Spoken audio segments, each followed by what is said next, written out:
Hello friends, ಎಲ್ಲರಿಗೂ ನಮಸ್ಕಾರ. Good morning. ಬೆಳಗ್ಗೆನೇ ವೀಡಿಯೋನ ಸ್ಟಾರ್ಟ್ ಮಾಡಿದ್ದೀನಿ. ಇವತ್ತು ನನ್ನ ಜಿಮ್ ರೊಟೀನ್ ಹೇಗಿರುತ್ತೆ, ಡೈಲಿ ಹೇಗೆಲ್ಲ ಮಾಡ್ತೀನಿ ಅನ್ನೋದನ್ನು ನಿಮ್ಮ ಜೊತೆಗೆ ಶೇರ್ ಮಾಡ್ತಾಯಿದ್ದೀನಿ. ಯೂಶ್ವಲಿ ಬೆಳಗ್ಗೆ ಬೇಗ ಎದ್ದು ಜಿಮ್ಮಿಗೆ ಹೋಗ್ತೀನಿ. ಇವಾಗ ಒಂದು ಸ್ವಲ್ಪ ಲೇಟಾಗಿ ಹೋಗ್ತಾ ಇದ್ದೀನಿ. ಇವಾಗ ಟೈಮ್ ಆಗಿದೆ 7:15. ಇವಾಗ ಜಿಮ್ಮಿಗೆ ಹೋಗ್ತಾ ಇದ್ದೀನಿ. ಬನ್ನಿ, ಜಿಮ್ಮಲ್ಲಿ ಏನೇನು ಮಾಡ್ತೀನಿ, ಏನು ಜಿಮ್ಮಿಗೆ ಹೋಗೋಕ್ಕಿಂತ ಮುಂಚೆ ಯಾವ ಥರ ರೆಡಿಯಾಗಿ ಹೋಗ್ತೀನಿ ಅನ್ನೋದನ್ನು ತೋರಿಸ್ತೀನಿ. ಜಿಮ್ಮಿಗೆ ಹೋಗೋಕ್ಕಿಂತ ಮುಂಚೆ ನೆನ್ನೆ ರಾತ್ರಿ ನೀರು ಹಾಕಿಟ್ಟಿರ್ತೀನಿ. ಸೊ ನಾನೇನು ಬಿಸಿ ನೀರೇನು ಕುಡಿಯಲ್ಲ, ತಣ್ಣೀರೇ ಕುಡ್ಕೊಂಡು ಹೋಗ್ತೀನಿ ಒಂದು ಲೋಟ. ಯೂಶ್ವಲಿ ಕೂತ್ಕೊಂಡು ಕುಡಿಬೇಕು ಅಂತಾರೆ, ಟೈಮ್ ಇರಲ್ಲ ಕೂತ್ಕೊಂಡೆಲ್ಲ ಕುಡಿಯೋಕ್ಕೆ. ಅದಕ್ಕೆ ನಿಂತ್ಕೊಂಡು ಒಂದು ಸ್ವಲ್ಪ ಕುಡಿದ್ಕೊಂಡು ಆಮೇಲೆ ಜಿಮ್ಮಿಗೆ ಹೋಗ್ತೀನಿ. Hello friends, welcome back to Shilpabhilash YouTube channel. ಬನ್ನಿ, ಇವತ್ತು ನಾನು ನನ್ನ ಜಿಮ್ಮ ರೊಟೀನ್ನ ತೋರ್ಸೋಕ್ಕೆ ನಿಮಗೆ ವಿಡಿಯೋ ಮಾಡ್ತಾಯಿದ್ದೀನಿ. ಐ ಹೋಪ್ ಈ ವಿಡಿಯೋ ನಿಮಗೆ ಇಷ್ಟ ಆಗತ್ತೆ. ಬೆಳಗ್ಗೆಯಿಂದ ಮಳೆ ಬಂದಿತ್ತು, ಹಾಗಾಗಿ ಕ್ಲೈಮೇಟು ಅಷ್ಟೇ ತುಂಬಾ ಚೆನ್ನಾಗಿತ್ತು. ಮಳೆ ಬಂದಾಗ ನಮ್ಮ ಕಾಂಡೋ ವ್ಯೂ ತುಂಬಾ ಚೆನ್ನಾಗಿರುತ್ತೆ. ಆ ನೀರು ಮೇಲೆಲ್ಲ ಸಣ್ಣ ಸಣ್ಣ ನೀರು ತೊಟ್ಕೋದು ಒಂಥರ ವ್ಯೂವೇ ತುಂಬಾ ಚೆನ್ನಾಗಿರುತ್ತೆ. ಗ್ರೀನರಿ ಎಲ್ಲ ಫುಲ್ಲು ನೀರಾಗಿ ಅದು ಇನ್ನೂ ಒಂದು ಸ್ವಲ್ಪ ಹಚ್ಚ ಹಸಿರಾಗಿ ಕಾಣ್ತಾ ಇರುತ್ತೆ. ಆಮೇಲೆ ಒಂಥರ ಕೂಲ್ ವೆದರ್ ಅಂತಲೇ ಹೇಳ್ಬೋದು ಮಳೆ ಬಂದಾಗ. ಈ ಟೈಮಲ್ಲೇ ಜಿಮ್ಮಿಗೆ ಹೋಗೋಕ್ಕೆ ಪರ್ಫೆಕ್ಟ್ ಟೈಮ್ ಅಂತಲೇ ನಾನು ಬೆಳಗ್ಗೆ ಹೊತ್ತು ಹೋಗ್ತೀನಿ. ನನಗೆ ತುಂಬ ಇಷ್ಟ. ನಾನು ಇವನ್ ಬೆಂಗಳೂರಲ್ಲಿದ್ದಾಗಲೂ ನಾನು ಜಿಮ್ಮಿಗೆ ಹೋಗೋದು ಅಂದರೆ ಒಂಥರ ಇಷ್ಟ ಆಗ್ತಿತ್ತು. ನನ್ನ ಜಿಮ್ ಜರ್ನಿ ಸ್ಟಾರ್ಟ್ ಆಗಿದ್ದೆ ಬೇರೆ ಥರ. ಬಿಕಾಸ್ ಏನಕ್ಕೆ ಅಂದರೆ ಜಿಮ್ಮಿಗೆ ಫಸ್ಟ್ ನನ್ನ ಅಕ್ಕ ಸೇರಿಕೊಂಡ್ಳು. ಅಕ್ಕಂಗೆ ಹೋಗೋಕ್ಕಾಗಲಿಲ್ಲ. ಅವಳು ಹೋಗೋಕ್ಕಾಗಲಿಲ್ಲ ಅಂತ ಹೇಳಿ ದುಡ್ಡು ಕಟ್ಟಿದ್ದೆ ಅಂತ ಹೇಳಿ ಅವಳಿಂದ ನಾನು ಟ್ರಾನ್ಸ್ಫರ್ ತೊಗೊಂಡು ನಾನು ಹೋಗೋಕ್ಕೆ ಸ್ಟಾರ್ಟ್ ಮಾಡಿದ್ದು. ಬೇಸಿಗಾಗಿ ಜಿಮ್ಮಿಗೆ ಹೋಗಿ ನಾವು ವರ್ಕೌಟ್ ಮಾಡಬೇಕು ಅಂದರೆ ಬೇಸಿಕ್ ನಾಲೆಜ್ ಅಂತೂ ಬೇಕೇ ಬೇಕು. ಥ್ರೆಡ್ಮಿಲ್ ಹೇಗೆ ಆನ್ ಮಾಡಬೇಕು, ಯಾವುದನ್ನು ಎಷ್ಟೆಷ್ಟು ನಿಮಿಷ ಮಾಡಬೇಕು ಅಂತ. ನಾನು ಯಾವುದೂ ಅತಿಯಾಗಿ ಮಾಡೋಕ್ಕೋಗಲ್ಲ. ಥ್ರೆಡ್ಮಿಲ್ 10 ನಿಮಿಷ ಮಾಡ್ತೀನಿ, ಸೈಕ್ಲಿಂಗ್ 10 ನಿಮಿಷ ಮಾಡ್ತೀನಿ, ಮತ್ತು ಇನ್ನೊಂದು 10 ನಿಮಿಷ ಕಾರ್ಡಿಯೋ ಮಾಡ್ತೀನಿ. ಅಷ್ಟೇನೇನೆ ಒಂದು ಆಲ್ಮೋಸ್ಟ್ 30 ಮಿನಿಟ್ಸಲ್ಲಿ ನನ್ನ ಬಾಡಿನ ಫುಲ್ಲು ನನ್ನ ಕೈಲಿ ಎಷ್ಟಾಗತ್ತೆ ಅಷ್ಟು ಎಕ್ಸಸೈಸ್ ಮಾಡಿ ಅಷ್ಟು ಇದು ಮಾಡ್ಕೋತೀನಿ. ನಾನು ಜಿಮ್ಮಿಗೆ ಹೋಗೋದ್ರಿಂದ ನನಗೆ ಒಂಥರ ನನಗೇ ರಿಫ್ರೆಶ್ಮೆಂಟ್ ಅಂತಲೇ ಅನ್ಬೋದು.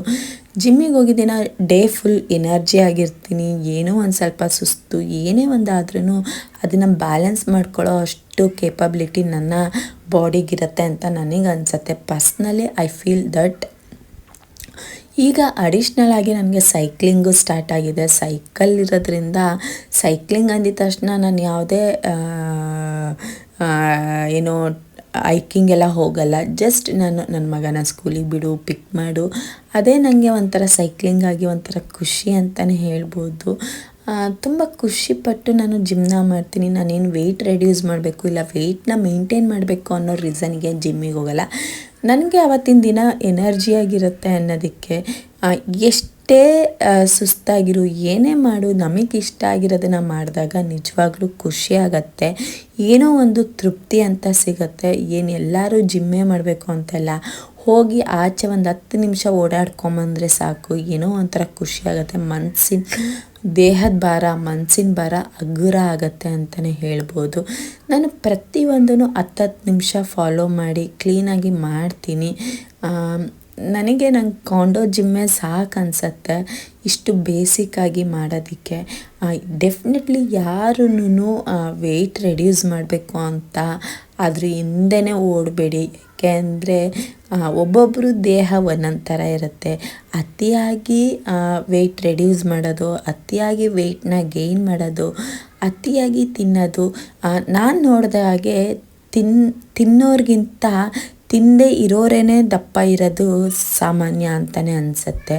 ಪರ್ಸ್ನಲಿ ನಾನು ಎಷ್ಟೊಂದು ಜನನ ಅಬ್ಸರ್ವ್ ಮಾಡಿದ್ದೀನಿ. ನನ್ನ ಕ್ಯಾಟಗರಿ ಬಂದು ನಾನು ಜಾಸ್ತಿನೂ ತಿನ್ನಲ್ಲ, ತೀರಾ ಕಮ್ಮಿನೂ ತಿನ್ನಲ್ಲ. ನನಗೇನು ಯಾವಾಗ ಎಷ್ಟೆಷ್ಟು ಏನೇನು ತಿನ್ನಬೇಕು ಅನಿಸುತ್ತೆ ಅಷ್ಟನ್ನು ತಿಂತೀನಿ. ಇಲ್ಲಿ ನಾವು ಇರೋದ್ರಿಂದ ಆಲ್ಮೋಸ್ಟ್ ದಿನಕ್ಕೆ ಒಂದು ಮಿನಿಮಮ್ 5 ಕಿಲೋಮೀಟ್ರ್ ಅಂತೂ ನಡಿತೀನಿ, ಇದಂತೂ ಪಕ್ಕ. ಇನ್ನು ಆಚೆ ವೀಕೆಂಡ್ಸಲ್ಲಿ ಎಲ್ಲರೂ ಹೋದರೆ ಅದು 10, 11 ಆ ಥರನೂ ಆಗುತ್ತೆ. ಸೊ ನಾವು ಒಂದು ಬೇಸಿಕ್ಕಾಗಿ ಒಂದು 2 to 3 ಕಿಲೋಮೀಟರ್ಸ್ ನಡೆದ್ರೇ ಸಾಕು. ಅದೇ ನಮಗೆ ಒಂಥರ ಬಾಡಿ ಎಲ್ಲ ಹಗುರವಾಗಿ ಫೀಲ್ ಆಗುತ್ತೆ. ನನ್ನ ಜಿಮ್ ವೀಡಿಯೋಸ್ನ ನಿಮ್ಮ ಜೊತೆಗೆ ತುಂಬ ದಿನದಿಂದ ಪೋಸ್ಟ್ ಮಾಡಬೇಕು ಅಂತ ವೆಯ್ಟ್ ಮಾಡ್ತಿದ್ದೆ. ವಿಡಿಯೋ ಮಾಡಿಕೊಟ್ಟಿದ್ದು ನಮ್ಮ ಮಾವ. ಆ ಟೈಮಲ್ಲಿ ನಮ್ಮ ಮಾವ ಸಿಂಗಾಪುರ್ಗೆ ಬಂದಿದ್ದರು. ಹಾಗಾಗಿ ನಮ್ಮ ಮಾವ ವಿಡಿಯೋ ಮಾಡ್ಕೊಳ್ಳೋದ್ರಿಂದ ನಾನು ನಿಮ್ಮ ಜೊತೆಗೆ ಈ ವಿಡಿಯೋನ ಶೇರ್ ಮಾಡೋಕ್ಕಾಯಿತು. ಇಲ್ಲಾಂದರೆ ಡೆಫಿನೆಟ್ಲಿ ನನ್ನ ಹಸ್ಬೆಂಡ್ ಅಂತೂ ಈ ಥರ ಎಲ್ಲ ವೀಡಿಯೋಸ್ ಮಾಡೋದಕ್ಕೆ ಬಿಡೋದೇ ಇಲ್ಲ. ಬಟ್ ನನಗೆ ತುಂಬ ಇಂಟ್ರೆಸ್ಟ್ ಇರೋದ್ರಿಂದ ವಿಡಿಯೋ ಮಾಡಬೇಕು ಅಂತ ನಾನೇನೆಲ್ಲ ಮಾಡ್ತೀನಿ ಅದನ್ನು ನಿಮ್ಮ ಜೊತೆಗೆ ಶೇರ್ ಮಾಡಬೇಕು.